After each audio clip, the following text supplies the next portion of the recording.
You made a good move to join in the trenches with Dave Lapham, brought to you by First Star Logistics, because we visit with offensive coordinator Brian Callahan, and we talk about free agency and some of the players that they've signed there and how the team attacks free agency. We talk about the draft, and those are the two things going on right now. Free agency is winding down a little bit. The first rush of free agency is pretty much over. Then now you focus on the draft. Then after the draft, you fill in pieces that you might have from a depth standpoint to fill in and formulate your football team heading to training camp. Brian Callahan tells us all about it. It's good stuff.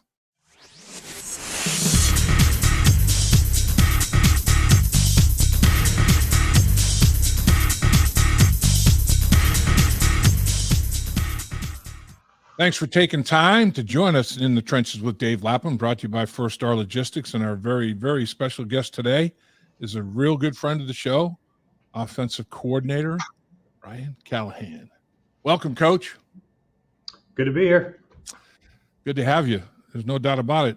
So I have to ask you, what was your first reaction when you realized that Orlando Brown was now a Cincinnati Bengal? Orlando Brown Jr., I should say, was now a Cincinnati Bengal. I was very excited, as you can imagine. Yeah, I mean, especially because it all happened so quickly, and it wasn't something that we had initially anticipated as part of our free agency plan. Sometimes things change quickly, and you get to go through the whole process, and you start hearing whispers and negotiations start, and you're wondering if it'll get done, because it happens a lot where you think you might be in on somebody, and then all of a sudden you're not. And so until the ink is dry, I guess, as they say, where you don't really think much of it until it happens. So was thrilled when it went through, and that he decided he wanted to come here and play with us.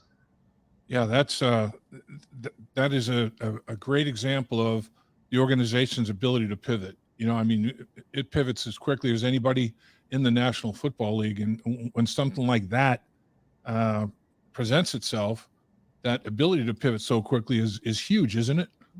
Yeah, I think a lot of that a lot of credit has to go to, Steve Radicevic and Duke Tobin and those guys upstairs that field those calls with the agents and are constantly in conversation with the time leading up to free agency. And then as it starts, it's a lot of moving pieces, and there's a lot going on, and there's a lot of phone calls being made, a lot of phone calls that no one ever knows get made, and a lot of conversations with all the agents. And it's a fast-paced, quickly moving process that I think we've shown that we've been pretty adept at handling over the last couple of years with the free agency classes we brought in. And like I said, Steve's a huge part of that on the pro side of things upstairs. And obviously all our guys have their hats in a little bit of everything because of our small staff. But those guys do a great job of managing those relationships with the agents as well. So as we're negotiating with 4 and 5 guys at a time, everybody's kind of on the same page on where we're headed. So the offensive line, addressing the offensive line like the organization has in the last 2 free agency periods, end up signing 3 players that all have Super Bowl winning experience. Left tackle, center, right guard, all with different organizations. I mean, that's rare. I can't think of another organization that can make that claim, that in a 2-year period signed 3 offensive linemen that have all got Super Bowl rings from different organizations. Yeah, I mean, I don't know that we are intentional about a lot of those things. The fact that we've gotten 3 of them in 2 years is probably on the high side of what you would hope for, to have that kind of experience. But I think that experience matters. Guys that have been in big games understand what it takes to get there. Yep. And until you've been there, you don't know. And I think that's what separates teams. I think at the end of the year is the teams that have that playoff pedigree, that championship DNA, tend to find ways to win in the postseason. And I think our team is one of those, and we've won a lot of postseason games in the last 2 years. So to add more guys that have had experience, it only is going to make us better. Not only is Orlando Brown the only offensive tackle in the National Football League that has gone to the last 4 Pro Bowls, he's one of those guys that, like you talk about, it's intentional in terms of character, football character, everything that goes along with it. I mean, this guy is articulate, intelligent. He's the real deal. He's very, very impressive. Well, there's a reason he's been a a highly paid player and a Pro Bowl player on the two teams he's previously been on, and he's everything you could ask for as a person. I know we did our due diligence on his character and his background as an off the field, member of his communities, and everything comes back with A+ across the board as far as that goes. And really excited to add that kind of personality to our locker room. More importantly, to our offensive line room, which, as you know, those things matter when you have really high character guys in that room. It helps that group play even better than maybe what they look like on paper. So, you add Kappa and Karras and Volson in the draft last year, and now Orlando this year. I think we've done a pretty good job of bringing in the types of people we want to see on our team and in that offensive line room. So Cody Ford also signed a one-year deal, a former teammate of Orlando Brown at Oklahoma. He's played left guard, he's played right guard, he's played right tackle. He's got some versatility, obviously, to him, and he's a big, powerful guy too. I remember him at the college ranks. There's no question about his abilities. What do you project him to? Where will he compete, or will he continue to be a guy that can play multiple spots for you? I think you're always going to have value in being able to play multiple spots, but he'll start out competing at a tackle spot. That's where we agreed upon when he decided to come here, is that where it would start. Obviously, if you're not the starting tackle, you're going to have position flexibility and backup flexibility. And so a guy that can back up a tackle and an interior is always a valuable thing. So we'll let those guys compete at tackle, and then we'll see where the chips fall after that. But he's a player that we really liked coming out in the draft a few years ago. Had high regard for him, and he's had spots of really good play. And I think that there's a fresh start in a place that feels like he's welcome, I think, is a good thing too. So that's going to be good for us. And again, you can never have enough linemen. As you know, we've had to use quite a few of them over the last couple of years. So as he played enough right tackle, will you feel comfortable him jumping in the mix there pretty significantly? I guess you got a derby, really competitive scenario over there at the right tackle position at this point in time, which is a good thing. Yeah, I think anytime you're putting guys in position to compete, trying to bring out the best in them, and I think that's what makes guys improve quickly, is the ability to compete, knowing that you got to come perform every day, or somebody else might outperform you. And I think that's always going to bring the best out of any player at any position. The more competition you have, the better. Obviously, some positions are less competitive than others. When you're looking at the receiver position and the quarterback spot, those are positions that don't have as much competition. But when you can introduce that competition, I think that goes a long way in trying to get the best out of the guys that you have there. So free agency, I think, has gone, very well at this point. I guess ask your assessment. I mean, you re-signed Pratt. That's a big signing at the linebacker position. Travion Williams, the running back, special teams guy as well. Mike Thomas, the captain of special teams. Trent Taylor does his thing as a return guy and a receiver as well. But Orlando Brown, Cody Ford, Nick Scott at safety. You got an edge offensive lineman, an interior offensive lineman, a safety in Nick Scott, Sidney Johnson at corner, Irv Smith Jr. at tight end, and Basham as an edge rush guy. You've really added significant players to all position groups. Let's hit on Irv Smith Jr. at the tight end position. What do you foresee there? I foresee a lot of what Hayden brought to us. I think Irv's got a really good route running ability. He's tough and physical. He's a little bit smaller than Hayden stature wise, but plays tough. He plays physical. He's battled some injuries in his career, but when he's played well. I think he's got great change of direction. I think he's got good speed. He's probably a little bit faster, a little bit quicker than Hayden, but that brings a lot of the same things to our offense. I think he'll really asset to us in the pass game. And I think as a blocker, he brings plenty of physicality and want to and willingness. And so, a guy that we're excited about it, that we found in this stage in free agency is always a good thing. And I think the tight end market, as you've seen, is kind of up and down. And some guys like Hayden got paid, and happy for him, and great to see him find that, financial security he was looking for, because he certainly deserves it. And to have a guy like Irv be able to just come in and fill in that spot, I think is going to be really good for us. And I think he's got a ton of talent. And, I think our offense has proven that, we find ways to use tight ends to our advantage. And those guys have all produced. Everybody that's played that spot's produced for us over the last 3 years. Well, you're not kidding. I mean, you go back to CJ Uzama. He ends up getting a big deal with the Jets. Hayden Hurst gets his big deal with the Carolina Panthers, and Coach Casey obviously is a big factor of that, developing those guys. Now Irv Smith Jr. Gets his chance. The thing that stands out when you watch him is his ability after the catch, his ability with the ball in his hands. I mean, he's a good run after catch guy, isn't he? Yeah, he is, and he's gonna. That's what a lot of when you watch Hayden's yards, a lot of his yards came in that after the catch and tough finishes. Really was productive for us on third down as a catching the ball short of the sticks and getting us that 7-8 hard yards to get a first down. And I think that Irv's got that ability as well. And again, he's really good with the ball in his hands. He's a natural ball carrier when he's running in the open field, and so that's something that we're excited about. So you've addressed a bunch of different positions in position groups, in free agency.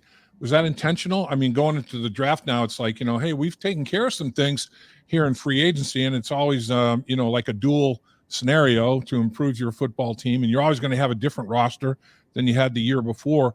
But how do you feel as an organization that free agency has gone to this point, and has it primed you for a good draft? Yeah, I think so. I feel really good about what we've done and where we've added.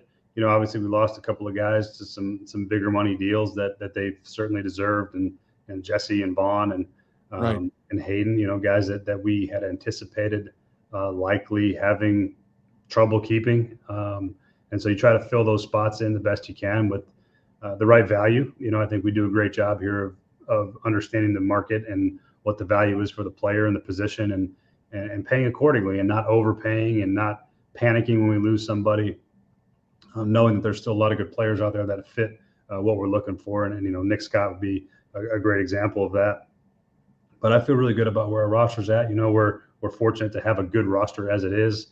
We've drafted well, signed good free agents in the last couple of years. And so a lot of our signings in free agency have been depth related, particularly on offense, with the exception of tight end.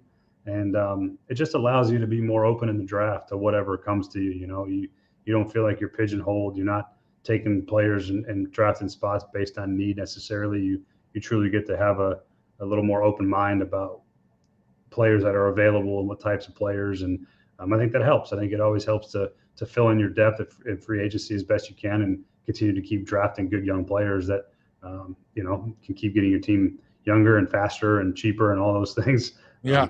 That's how it works. That's the business of football. And so I think we've done a really good job of balancing the two, free agency and the draft, in conjunction with each other. And I think we've built a pretty good roster at this point. And it's, again, still a draft to go in this cycle of acquisition. And so excited about that.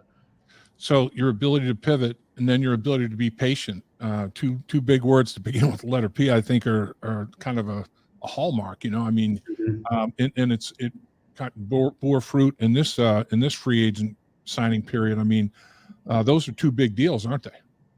Yeah, I think if you panic when something doesn't go your way, or you lose a player you weren't expecting necessarily to lose in free agency, I think that's why you always have plans A through Z. There's always an initial plan you start out with, and you hope it works. Most of the time, it doesn't work that way, and you're forced to make concessions and or find new avenues to explore in free agency. And I think, like I said, that Steve does a great job of setting the table, kind of letting us know what we have available to us, what are the possible options, what are our backup plans if our top couple of targets fall through, where do we turn to next? And I think it's really well thought out, and that's why we never panic, is we got a really good contingency, and feel really good about what's available to us out there in free agency when things don't go our way. And I think that's what you just have to have a lot of confidence and faith in the plan and in the contingency plans that come up. And I think that we do a great job of understanding what that's going to look like. And sometimes you have to let things come to you a little bit too. As free agency has gone on here, market for certain players always ends up being different than what was anticipated by the player, by the league, or by both, or whatever the case may be. As the draft comes closer, we're in the month of April now, and so it's less than a month away. The draft takes place at the end of April. Do you anticipate any more activity in veteran free agency as the draft as free agency winds down and the draft kind of heats up a little bit? Limited. It's hard to say yes or no, but certainly you get to this point, most of your energies get directed towards the draft. The draft meetings start next week. Most of our evaluations and visits with players are ongoing. A lot of players coming into the building and those visits that were allowed. You see our coaches down the hallway, a lot of doors closed, and they're on Zooms with all these guys as much as possible, trying to get their last pieces of their evaluations done before the draft meetings start next week. So our focus is pretty much shifted towards the draft. Not to say we couldn't sign somebody at some point, but I think that everything in the free agency then after the draft becomes, what else do you have to fill in before training camp, and what other needs are still left at that point once you've made your 7 or 8 selections with rookie players, and you see where it falls after that. So I'm sure there's a lot of things around the league for some of these free agents that are still out there that'll be after the draft. Once teams get a little bit better feel for where their roster stands heading into training camp. Hey, Dave Lapham here to tell you about one of Cincinnati's fastest growing companies, First Star Logistics. They're currently drafting freight brokers to join their sales team. Apply at firststarlogistics.com. First Star Logistics, opportunity knocking. Right. So let's talk about this draft a little bit as it starts to heat up and come upon us here. You head first into it now. Coaches are very, very involved, with the scouting department in terms of interviews and everything that goes along with draft preparations.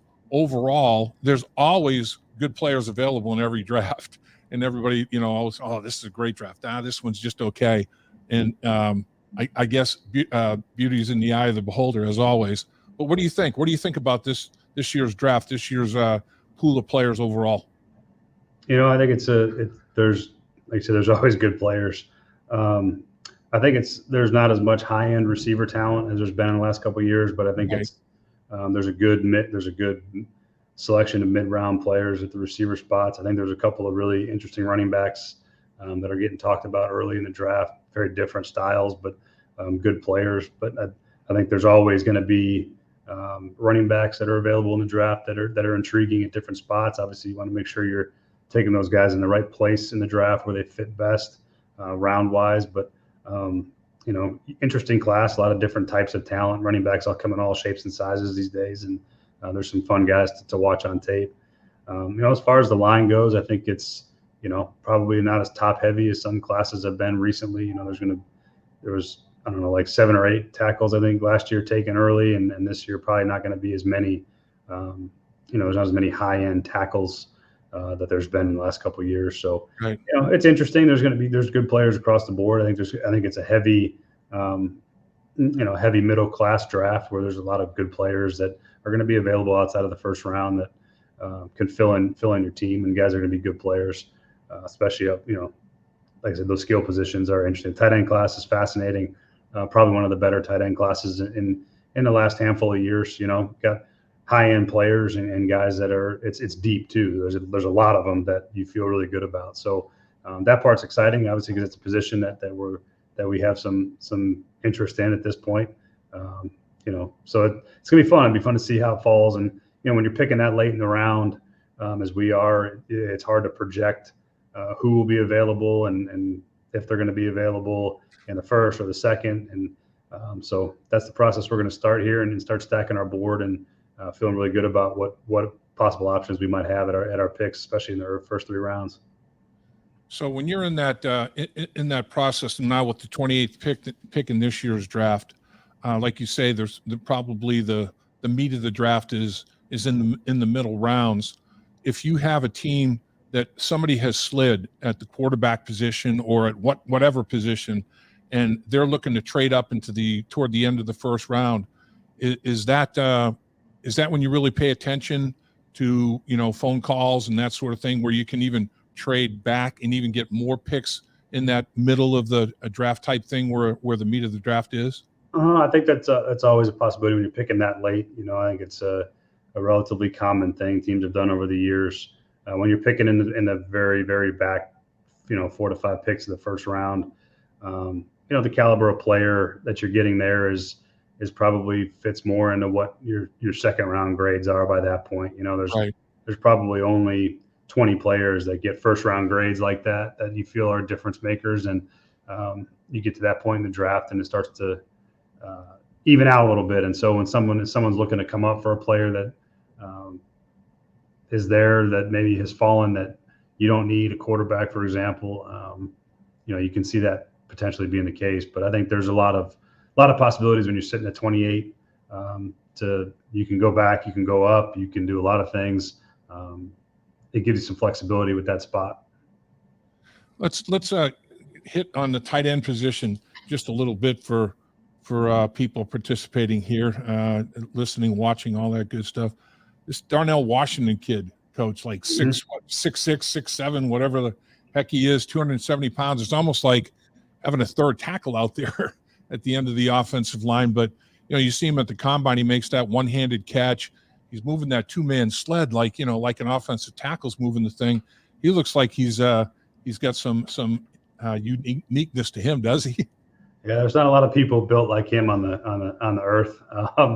Right. So it's, when you see guys like that, they're fun to watch. He's got a ton of talent. He's got freakish physical traits that, like I said, are pretty rare as far as just normal human builds go. And then he can block and run and catch pretty equally well. So pretty fascinating player. I mean, he's got a lot of things that makes you perk your eyes up a little bit, and you're kind of get excited when you look at him. But he's one of a lot of really interesting tight ends that are in this draft class. There's a local kid, Michael Mayer, who doesn't drop anything. I mean, I swear, I don't think I've seen the guy drop a pass. I mean, he is as sure-handed as I've seen, and that's pretty good. It's a pretty good skill set to have, isn't it?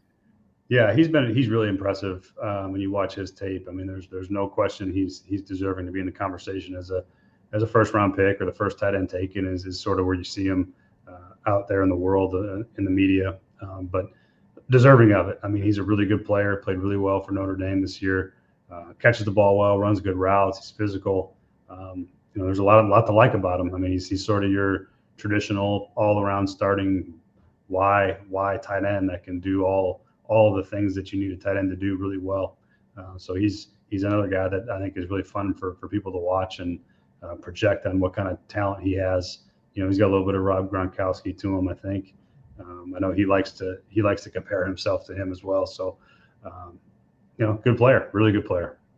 So Mayer's a local kid. He played his high school football in Northern Kentucky. And then what about Josh Wiley out of University of Cincinnati, 6'6", 250-pounder? Not necessarily one of these first-round guys that everybody talks about, but I mean, what, second round, third round kind of guy, late second, early third type thing? Yeah, that's where I think this class is really deep at tight end. There's a lot of guys like Wiley that you can find that have really, starting caliber traits as college players for NFL projections, and guys that I think are going to come in and have an impact pretty quickly. Whereas tight end is a position traditionally that takes a little bit of time to get up to speed, and it might take a year or two to get your feet underneath you in the NFL. Just with the detail and the style of players you have to play against, it's a difficult transition. But I see a class full of guys that have, more so than recent years, that I think all have ability to come in and play and make an impact. There's some really interesting players that are going to be selected probably in the second and third round that are, I think, all going to be pretty good. Wiley. Obviously Dalton Kincaid's up there as a top style player, and then right. Got Sam Laporta, and there's some guys in there that are really interesting players. Yeah, Laporta, Luke Musgrave, and he had some injury issues, but I mean he's a talented kid as well. Tucker Kraft. I mean, it's a stacked. It hits you at a position of need. What other positions in the draft is there depth where it might hit and fit the Bengals pretty well, do you think, Coach? It is a nice draft for receivers, I think, in the middle rounds of the draft. Mm-hmm. Obviously, you're always looking to add those guys when you can find them. There's some pretty solid backs. I think there's some interesting running backs that are in the draft. Again, a lot of different styles and shapes and sizes that they come in right now. But it's always going to have skill position depth, I think. But this is a draft where I think there's more of them in the second, third, fourth, fifth rounds than there has been in recent drafts. There's still some good offensive linemen out there too. I think that we've done our homework on and our research on that could fit, and you can never have enough offensive linemen as well. So I think it's a draft that shapes up really good for what we need on offense and for depth of positions that we need depth at, and guys that we think that can develop and push to be starting caliber players. So it's a fun draft class to evaluate. Yeah, it's interesting. You have the position group players, 1 through 10 or whatever. Say, for example, tight ends, offensive linemen, and running backs, wide receivers. Say in your second round pick, there's the sixth tight end might be available, or even seventh tight end might be available, and just for example purposes, the third or fourth offensive lineman might be available. Well, it doesn't.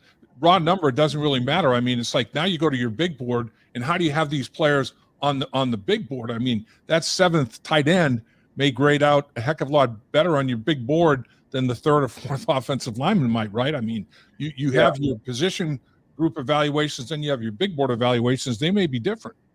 Yeah, we try to stick to as best we can, and that's why our Duke does such a great job in the draft. Is you try to stick to your grades. You got guys graded in particular spots, and it's hard to pass up a player you have graded with a second round grade that's all of a sudden there at your third round pick, and then you don't want to bubble up a guy that you don't think is deserving of that spot.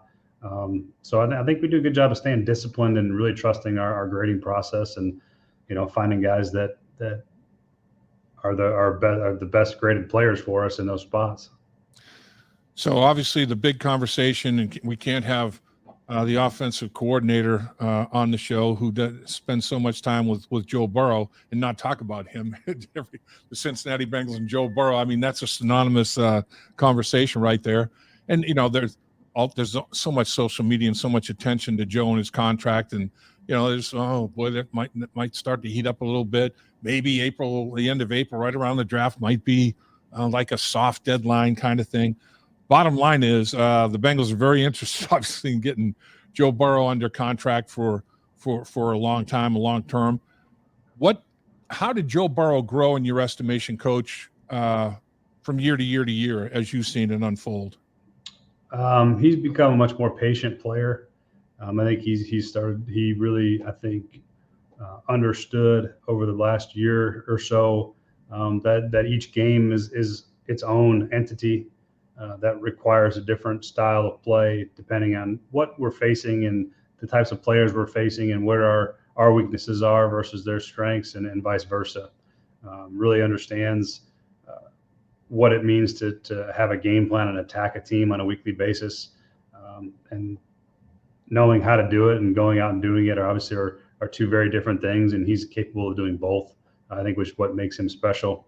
But his maturity, I think he's started to realize what it to shoulder the burden, if you will. It's maybe not necessarily a burden, but the being able to be the franchise quarterback is hard. To be the number one overall pick, to come in and then deliver the way he has, is not easy to do. And I think that he's learned how to deal with all the trappings that come with that type of responsibility, that type of expectation. And he's been able to deliver at a really high rate since he's gotten here. And so, he deserves every bit of the contract he's going to get. He is, as I saw, voted the most notable Cincinnatian. I think he beat out the hippo over at the zoo. So that's a big deal. But that's just what it is. And he knows how to handle the success and the fame that comes along with, shouldering what is the entire franchise. And I think that he knows how to do that very well now, and does it with such class and grace, along with his competitive instincts on the field. He's everything you could ever want in a franchise quarterback. Boy, Coach, to have the three wide receivers that you've got, and then incorporating new tight ends into the picture, and like you said, have incorporated tight ends over the last couple of years into the picture and moved on to different tight ends. I mean, to me, it's very interesting that Cincinnati has become a destination. I mean, there's not a free agent out there that when Cincinnati picks up the phone and calls a potential free agent, they're excited. They're excited about being a potential Cincinnati Bengal. In the draft now, when you're talking to these college prospects, I mean, they're juiced up about being a Cincinnati Bengal. That's got to be great when you're out recruiting like that, isn't it? Well, it's a testament to our players in the locker room and the product we put on the field, and our coaching staff and organization as a whole. I mean, I think this is a great place to be, and I think the rest of the NFL is now finding that out. It's a great city. It's got a great fan base. We get great support here. We have great ownership. We have an excellent head coach. We have a top-notch coaching staff. We've got good players and we've got good people. And so I don't know how you can go wrong with the combination of those things. And it's not like that everywhere. And I think players around the league know that. Not every organization is aligned like we are. Not every locker room is as enjoyable to be in as ours. And we've done a great job of building that culture of what we expect our team to be. And the city does a great job of embracing the team, and it makes it a place that people want to be. And obviously we've had a lot of success over the last 2 years too, as far as winning games goes. And people want to win games in the NFL, and it's hard to do. And we've been managed to do it for 2 years now, and hopefully we can stack a third on top of those two and keep moving forward. But there's a lot of reasons why people want to be here, and I think that it's really fun to hear guys talk about that, because we put a lot of work into making this a place that guys want to come play. Yeah, and you guys have done one heck of a job of that. I mean, culture is a big buzzword these days, but it's real, man. It's real. And the Cincinnati Bengals have as good a culture as there is in professional sports. There's no two ways about that. And you're a big part of that. Appreciate your time, Coach, as always. Of course. And always dropping some nuggets for us. We love it. Thanks for your time. Of course. Thanks for having me on. Dave Lapham here, and every day I am grateful for my experience to have played professional football. As a player, I realized self-motivation, leadership, and appreciating your teammates are key. At First Star Logistics, you can use those same attributes to create the life you want for you and your family. Build your future by working hard like I did. You'll see results both on and off the field. Call First Star Logistics today and be part of our winning team. Opportunity knocking.